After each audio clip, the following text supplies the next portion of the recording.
ingredients in it. When you read the side of it, ain't no juice in it. Disgusting. Soybean oil, this oil, that, this and that, all up in there. But you go and look at Minute Maid, it says what? Oranges. 100% orange juice.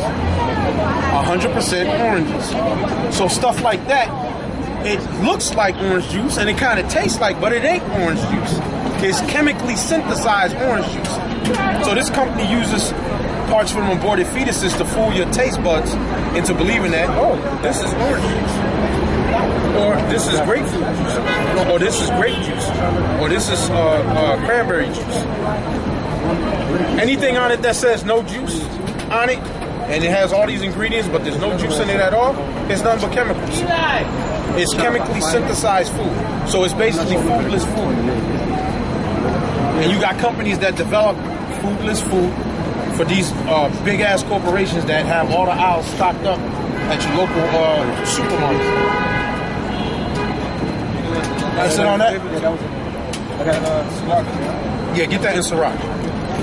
Ciroc 25 and 24. Right. Of the woman came the beginning of sin. That's what the scriptures say. All right. And through her, we all die.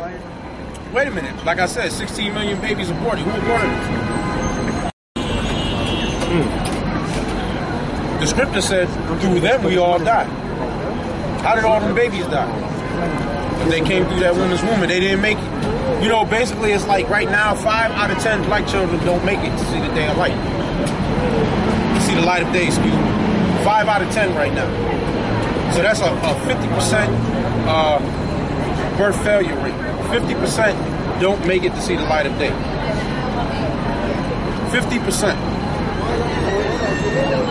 That should let you know something, man. Our very enemy is our very own woman. That's our number one enemy. Well, the white man, but then at number 1.5 is her. Because she does the bidding of the fucking white man. That's his dragon lady. That's his bitch. We don't even have no woman no more. That's the white man's woman right there. You don't believe it? As soon as you start to make some money and you start to make something of yourself, white man's coming to strip that money from you, and the nigga bitch is coming to strip that money from you. Think I'm lying? How many black athletes out there marry black women, and they were stripped poor by them damn women. As soon as they got the money, stayed with them for a few years, had a couple babies, and took their ass right to court. Took their ass right to the clinic and raped the shit out of them. Thousands upon thousands of them NFL players are broke now because of that situation. Black NFL players, baseball players, basketball players, broke, boxers, broke because of the motherfucking woman. Two things, white man and the woman. Broke their ass down. As soon as they got it, took them right to the clinics. And you think you got a woman? You think that woman ain't with you? They with Satan. They with Satan.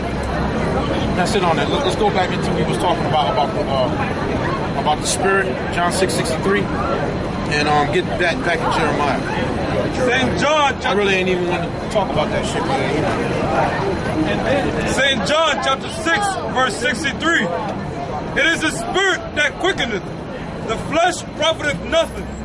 The words that I speak unto you, they are spirit and they are life. Right. So the thing that's going to cleanse you, like it said in Matthew's 3rd chapter, when it said the one who comes after me, who is stronger than me, he's going to baptize you with the spirit and with fire. The spirit is talking about the word, and the fire is also talking about the word. Read that in Jeremiah 5. It's like 5, I think 23, something like that. Somewhere around there.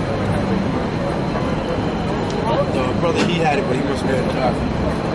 You know what it says? Jeremiah 5 and 14. 5 and 14? Yeah. It says, this is Jeremiah 5 and 14. Wherefore thus saith the Lord, the power of hosts, because ye speak this word, behold, I will make my words in thy mouth fire, and this people wood, and it shall devour them. Right. I will make this my word fire, and this people wood, and it shall devour them. They're going to be burnt up. When people hear the truth, they get pissed off. They want to fight. Because they don't like being told the truth. The Lord said that our people are hard-headed. And that's in what? In Ezekiel, right? It's Ezekiel, the 3rd chapter, I think. The Lord said how our people are hard-headed. And he said, look, I send you to a backsliding nation. Israel is going to do everything else under the sun except be who they are, which is Israel. They want to be what everybody else is instead of being what they're supposed to be. And even on a low level, everybody follows what you do anyway. Why people want to cock wear their hat to the back? Because you do that. Why people want to sag their pants off their ass? Because Israelites do that. Why people want to try to do hip hop? Because Israelites invented it. Why did people want to sing blues? Because it was Israelites that was singing blues, doing rock and roll.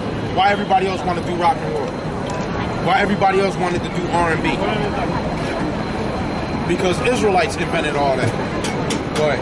I got 2 for you. Jeremiah 51:19. The portion of Jacob is not like them, for he is the former of all things. Right. But he is the former of all things. You check out all of the inventions that are used, or all of the things that are used on a day-to-day basis that make this world go around. Every one of them, pretty much, it was a black inventor that invented it. Excuse me. I can't think of the guy's name, but the cell phone was invented by a black inventor. The traffic light, black inventor. Putting sound to picture, because the films were silent with subtitles. It was a black inventor that put the sound to the picture. Black inventor did that. There's a black inventor that invented the subway system, the third rail, the pantograph system when the train comes out, and then the pantograph lifts up to catch the electricity up top. Black inventor invented all that. The switching system that's used for the subways down there, Granville T. Woods invented that. What's called the strut, or it's called the McPherson strut, goes back to a Negro inventor named McPherson that invented what was known as the McPherson strut. Now there's a variation of that on every vehicle out there. Goes back to a Negro named McPherson. Even the term the real McCoy goes back to a black inventor named Elijah McCoy. And he invented this like assembly that stays attached to the wheels of the train to keep the bearing oil on the bearings of the train, because back then every time the train got to a stop, someone had to get on both sides of the train and go with a can of oil and lubricate the bearings on each wheel before the train would take off to its next stop. So this guy Elijah McCoy invented this thing that would stay attached to the wheel, and it had the bearing oil in it, so while the train was moving, the bearing would constantly stay lubricated. Then you had other people, crackers, who tried to copy his invention, and it wasn't working. The oil was leaking out and all that. So then they started saying, look, you got to get the real McCoy. That's where the saying the real McCoy goes back to. Because if it wasn't from Elijah McCoy, it was a piece of shit and it wasn't going to work. So they said, look, you got to get the real McCoy. You got to go get the real McCoy. That's where the real McCoy goes back to. But during Whack History Month in the food system, they ain't going to tell you about that. They ain't going to tell you about him. There was another brother, I forget his name, up in Brockton, Massachusetts, who he was invented an automated assembly line to make shoes. In I can't think of the guy's name, but in Brockton, Massachusetts, he automated, because the shoes, go right ahead, because the shoes everything was done by hand. Everything was stitched on by hand. Everything the laces was put on by hand. He invented an assembly line by using old parts from out the junkyard. And he put it together, took him a few years. Then once he got it finally working, then they brought it and put it in the shoe shop, and they were pumping shoes out so fast that the owner of that shoe company bought up all the other shoe companies and became the biggest shoe producer in the world, because no one could get the shoes out and into the stores faster than him because of that automated shoe assembly line that this black inventor created that was working for him. Don't get no credit for nothing. Go ahead. It's Ecclesiastes chapter 2, verse 21. For there is a man whose labor is in wisdom and in knowledge and in equity, yet to a man that has not labored therein shall he leave it for his portion. Right. To a man who has not labored. The man that didn't labor to create that thing is the one that's making a shitload of money off it. That's what it's going into. Hell, Eli Whitney invented the cotton gin. The cotton gin separates the cotton seed from the cotton, so they can take the cotton and put it in bundles and sell it all over the world. Separating the seed out of the cotton. The cotton gin it separates the cotton seed from the cotton. And it does it faster than you can do it by hand. That was what Eli Whitney, right? So it's turned out, hell, the Farmer's Almanac. Benjamin Banneker invented that. The Farmer's Almanac, which all the farmers use it to know what the forecast, what the next season's weather and what the crop is going to be like. So it's tons of things out there. It's tons of things. There's another guy, I can't think of his name. He was the guy responsible for how they got those army rations. He was a black chemist. He figured out the way to preserve the army food for long periods of time. When the boys is out there, the food won't go bad for long periods of time. Then it was applied to canned goods. Then the canned goods industry took off from it because the same technique that he used was used when they canned the goods so it could sit long times on the shelf without going bad. Another black inventor, black chemist. I can't think of his name, but that's another example right there. So those are examples of stuff that black inventors created that during Black History Month, you're not taught about that. The only thing that you're going to get taught about during Black History Month is motherfucking Martin Luther King. That's what they're going to teach you. Keep hope alive. Turn the other cheek. That's what they're going to tell you. When you read about the Lord, hey, the Lord was about violence. I don't know, these people are stupid, man. When the Lord walked up in the church and seen the people up in there selling merchandise, really what was going on, the money changers that were sitting at the table, they was beating people out of money. So when the Lord seen that, he left and went and made a weapon. Then he went back up in there and whooped ass and flipped over the money changers in the temple. So don't tell me about the Lord being peaceful. Because when the Lord comes back, the Lord's coming back for war. And the only reason he didn't let the 12 disciples loose was because there wasn't time for them to get loose back then. He told them that back then. He said, if this was my kingdom, my servants would fight. So these stupid ass people thinking that the Lord is all about love and fucking flowers and shit, they out of their goddamn mind. The Lord said, if this was my kingdom, my servants would fight. There wasn't time for the kingdom to be set up back then. The disciples thought he was coming to set the kingdom back up. And the kingdom is only for Israel. That's another thing. The kingdom ain't for everybody. That's another thing. Oh, get that. I think it's in John. He said, the kingdom dwelleth within you. And the one that says from the time of John the Baptist until now, that might be in Matthew. Oh, what you got? I had to account that you talking about the Lord. Go ahead. Yeah, read that. This is John chapter 2 and 13.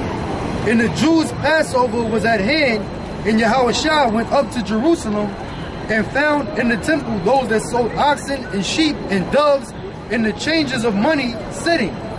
And when he had made a scourge of small cords... When you go look up, it said then the Lord went and made a scourge. He went and made a whip of small cords called a cat of nine tails.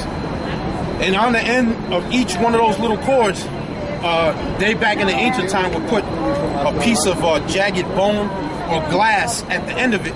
So when they swing it, it'll dig into your skin and rip your shit. So it said he went and made a scourge of small cords. Who got a Bible dictionary on? Look up the word scourge. I think I'm lying. This is something that they ain't gonna do tomorrow in church. They're not gonna do this. They're not gonna break this down. It said the Lord went and made a scourge of small cords. Then he came back in. So he looked and seen what was going on. Like, okay, I got something for their ass. When he made a scourge, the brother pulled it up right here. We just gotta tap it. It says, this is what he went and made. A scourge of small cords. We're gonna read the definition on that. It said he went and made one. So he went and made one. Then he came back. That's what he went and made. He made a scourge of small cords. You got it right there? Scourge. To whip